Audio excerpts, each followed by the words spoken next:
থাক মাম্মাই, টুকুকে দেখতে তুমি ওরম করো কেন? টুকু তোমাকে ভালোবাসে তো। টুকুস একটু ভালোবাসে মামুনিকে। ওই যে চলে গেল। কষ্ট পায় যে মামুনি এমন করে, দুষ্টু করে। তুমি এমন করো কেন মা? হ্যাঁ মাম্মাই, তুমি তো ভালো মেয়ে ছিলে, এমন করো কেন? হ্যাঁ, তুতু বলো টুকুলানির সাথে, খবরদার দুষ্টু করবা না, ঠিক আছে?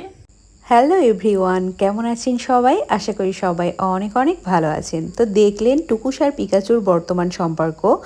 টুকুসকে দেখলেই পিকাচু খুব বেশি রিয়াক্ট করে, মানে ওর আশেপাশে যেতে দেয় না। বাট টুকুস চায় মামুনির কাছে একটু যায়, মামুনি একটু আদর করে দিক, ভালোবাসুক। এটা কিন্তু আমার টুকুস অনেক বেশি চায়।